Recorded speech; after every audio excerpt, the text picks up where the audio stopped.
Hi all, this is Henry Knight from Creatures of the Realm. I'm the DM from Playerole. We have a huge game coming up on Saturday, February 10th. Please, hi Eli, just please show up and subscribe and like, because your support is very much needed, and we have great content and a good story for us to tell. And that being said, let's start Creatures of the Realm.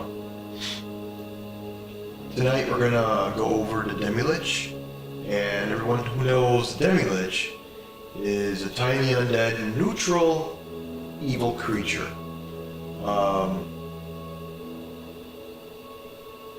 So let me see here. The immortality granted to a Lich lasts only as long as it feeds mortal souls to its psyche. If it falters or fails in that task, its bones turn into dust. Only the skull remains. The Demi-Lich contains only a fragment of the Lich's malevolent life force, just enough so that if it's disturbed, these remains rise into the air and assume a wraith-like form.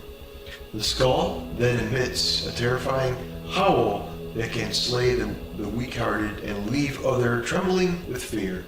Left alone, it sinks back down and returns to the empty peace of its existence. Few liches seek to become Demi-Liches, for it means an end to its existence that they hope to preserve by becoming undead. However, time can erode the lich's reason and memory, causing it to retreat into an ancient tomb and forget to feed on souls. The spells it once knew fade from its mind, and it no longer channels arcane energy it wielded as Lich. However, even as a mere skull, it remains a deadly, vexing enemy, enduring existence. Even after a Lich is reduced to Demi-Lich state, its psyche survives. As long as it's intact, the Demi-Lich can't be permanently destroyed. Its skull reforms after 1d10 days, restoring the creature to its wretched state. If it has preserved presence of mind to do so, the Demi-Lich can reclaim its former power by feeding just one soul at a time. Doing so restores the Demi-Lich to its form, reconstructing its undead body. Undead nature, a Demi-Lich doesn't require air, food, drink, or sleep. So great is a Demi-Lich's will to survive that it always has a maximum number of hit points for its hit die instead of average hit points. That going. Well, it happens. Let me see. We'll fix that shortly. Anyways, a Demi-Lich is a tiny undead neutral evil creature. An armor class 20, natural armor, hit points 80, 32 d4. That's his hit die. The speed is 0, flight 30, it hovers, strength 1, -5, dex 20 plus 5, constitution 10, intelligence 20 plus 5, wisdom 17 plus 3, charisma 20 plus 5. Saving throws, constitution plus 6, intelligence plus 11, wisdom plus 9, charisma plus 11. Damage resistance, bulging, piercing, and slashing from magic weapons. Damage immunities. Damage immunities, necrotic, poison, psychic, bludgeoning, piercing, slashing from non-magical attacks. Let's see, condition immunities, charm, deafened, exhaustion, frightened, paralyzed, petrified, poisoned, prone, and stunned. Senses, true sight, 120 feet, passive perception, 13, and it's a challenge rating of 18, and it's 20,000 experience. How am I sounding now, guys? Am I better? Am I echoing? Can I continue here with the demi-lich? Alright, so let me continue. Avoidance. If the demi-lich is subjected to an effect that allows it to make a saving throw, you take only half damage. It instead takes no damage if it succeeds on a saving throw and only half damage if it fails. Legendary resistance. The wretched legendary resistance. This is a pain in the ass to players because what happens with this, it basically turns around and saves. But it's okay. If you fail, it'll turn it around. If a demi-lich fails a saving throw, it can choose to succeed instead. True immunity. The demi-lich is immune to the effects that turn undead. Actions. Howl. As you roll 6-sided, you get a 5 or a 6, it recharges. Demi-lich emits a blood-curdling howl. Each creature within 30 feet of the demi-lich that can hear the howl must succeed on a DC 15 Constitution saving throw or drop to 0 hit points. On a successful save, the creature is frightened until the end of the next turn. Life Drain. The demi-lich targets up to 3 creatures that can see 10 feet of it. Each creature must succeed on a DC 19 Constitution saving throw or take 2166 necrotic damage. And the demi-lich gains hit points equal to the total damage dealt to all targets. Deadly creature. Legendary actions. Again, legendary actions can be a real pain to your party, but if you have a high-level party like I do, it really does some damage, and it can really pack a punch. A demi-lich can only take 3 legendary actions, choosing from the options below. Flight. The demi-lich flies up to half its flying speed. Cloud of dust. The demi-lich magically swirls, its dust remains. Each creature within 10 feet of the demi-lich, including around the corner, must succeed a DC 15 Constitution saving throw, or be blinded until the end of the demi-lich next turn. A creature that succeeds on the saving throw is immune to this effect until the end of the demi-lich's next turn. Pretty cool. Energy Drain costs 2 actions. Each creature within 30 feet of the demi-lich must make a DC 15 Constitution saving throw. On a failed save, the creature's hit point maximum is magically reduced to 0. Reduced by 10. 3d6, which is very different. If the creature's hit point maximum is reduced by 0, by this effect the creature dies. A creature's hit point maximum can be restored with greater restoration, spell, or similar magic. Well, here you go. If a creature, let me go. Vile Curse costs 3 actions. Demi-lich targets 1 creature it can see within 30 feet of it. The target must succeed on a DC 15 Wisdom saving throw or be magically cursed. Until the curse ends, the target has disadvantage on the attack rolls and saving throws. The target can repeat the saving throw at the end of each turn, ending the curse on success. We have a little bit of an echo. We're going to try to fix that really quick. So, let me see what I can do here. Maybe bring it down a little bit. And sometimes that happens. We go to my audio mixer real quick. Maybe bring down the main mic a little bit.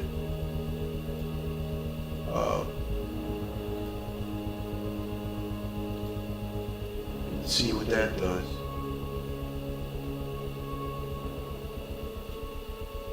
How am I sounding now, Mr. Eli?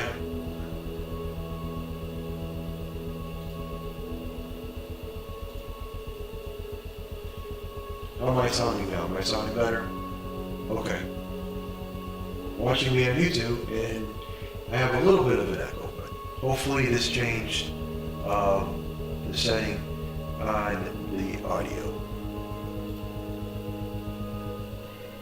Either way, the Demilich is a very unique creature, and it packs a punch, and hopefully you guys can use it for your games.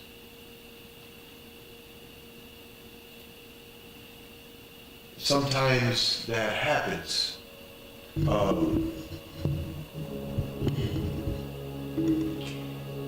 Either way, we're going to continue on, move on. If I have a little bit of an echo, I'm sorry. I'll fix that later on. It happens. The Demilich is a creature that you can use for your party. You know, it all depends on what you like. I say that all the time because if you look at it,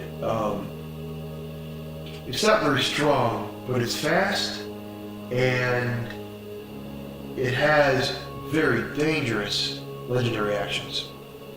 Its armor class is pretty high, at 20, but it has low hit points. But the immunities are pretty deadly, and the resistance, you know, bludgeoning, piercing, slashing, and from magical weapons, it's resistance. So that means it takes half damage. So that's 20,000 experience, challenge rate of 18. So for a level 5 party, level 6, 7, it's going to really do some damage. Again, it all depends on your situation at hand. It all depends on how you run it, SDM, and how everything is portrayed in your campaign, or one shot, or whatever you do. Let me move on. Okay, next up, Demilich's lair. Let's talk about its lair. Demilich hides its earthly remains and treasures in a labyrinth tomb guarded by monsters and traps. The heart of this labyrinth rests Demilich's skull and the dust from other bones. In its crypt, Demilich has access to layers, layer actions, and additional uses for its legendary actions. Its whole layer also has unique traits. A Demilich in a layer has a challenge rate of 20, which is 24,500 XPs. Very, very powerful. Layers can really mess you up. The way it works is, on your initiative count, on a 20, on a result of 11 or higher, Demilich takes layer action. On the initiative count 20, losing initiative ties, the Demilich rolls a d20, and 11 or higher, then it takes a layer action. And here are the effects. Tomb trembles violently for a moment. Each creature on the floor of the tomb must succeed on a DC 19 dexterity saving throw or be knocked prone. The Demilich targets one creature it can't see within 60 feet of it. An anti-magic field fills the space target, moving within it until initiative count 20 on the next round. Demilich targets any number of creatures it can see within 30 feet of it.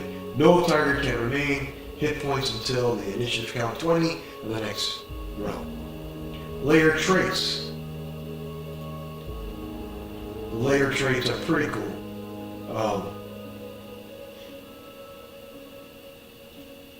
Layer traits. Demilich tomb might have any of all the following effects in place. The first time a non-evil creature enters the tomb's lair or area, the creature takes 16 3d10 necrotic damage. For those of you who don't know what necrotic damage is, you can look it up. It causes damage to your appendage, body, or whatnot. It pretty much decays your skin. It's very deadly. Monsters in a tomb have advantage on a saving throw, being charmed or frightened, and against features that turn undead. The tomb is warded against the magical travel of creatures the Demilich hasn't authorized. Such creatures can't teleport into or out of the tomb's area or use planar travel to enter or leave it. Effects that allow teleportation or planar travel work within the tomb as long as they aren't used to leave the tomb's area. If the Demilich is destroyed, those effects fade over the course of 10 days. This is really cool. This is something that you can use. This is the Demilich's disciplines. The transformation into a Demilich is bitter end for all liches that experience it. Made as a conscious choice, the path of the Demilich becomes the next step to the dark evolution. The Lich, a powerful wizard, demonologist, and the infamous master of tomb of horrors, anticipated his own transformation, preparing for its, setting enchanted gemstones into his skull, eye sockets, and teeth. Each of these soul gems possessed the power to capture the souls on which has, physical feet. Basically, the physical body accepting that it would molder and dissolve dust while he traveled through the planes as disembodied consciousness. If the skull that was his last physical remains was ever disturbed, its gems would claim the souls of the insolent intruders of his tomb, magically transferring them to his physical form.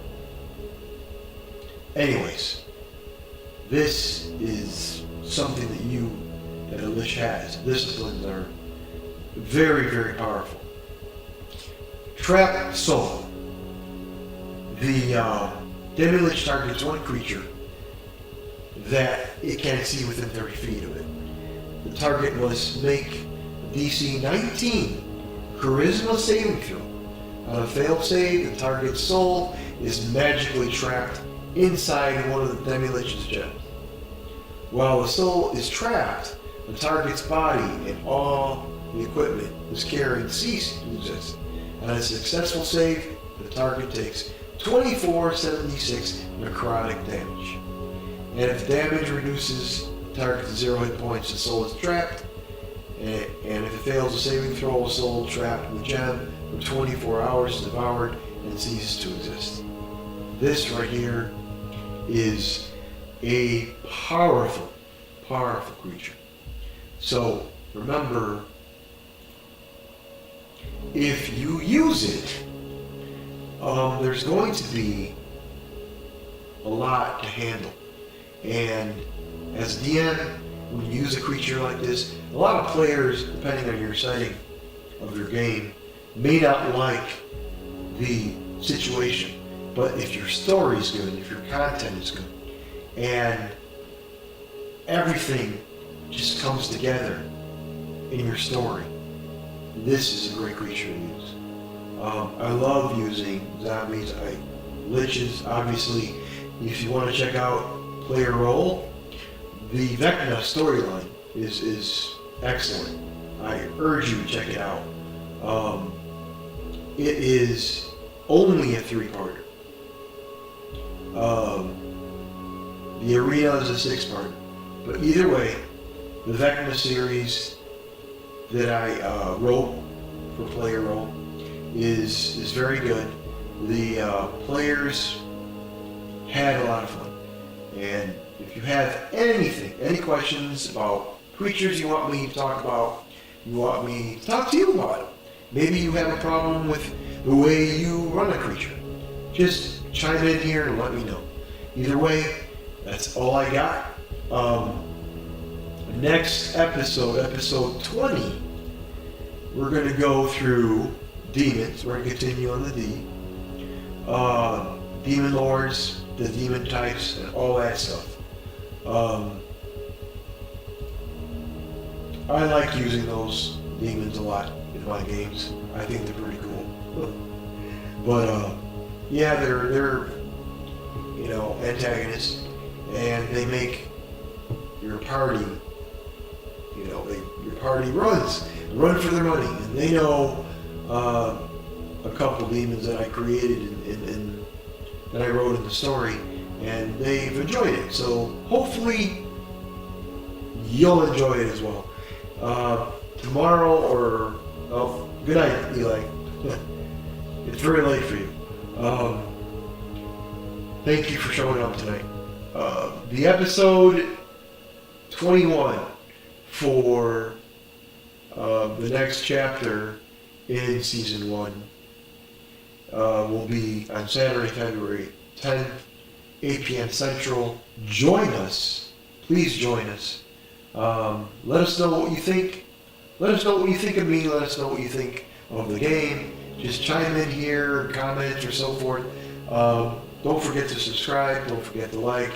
And get the word out, because we have good content. We have good stories to tell, and I will see you Saturday. Thank you very much.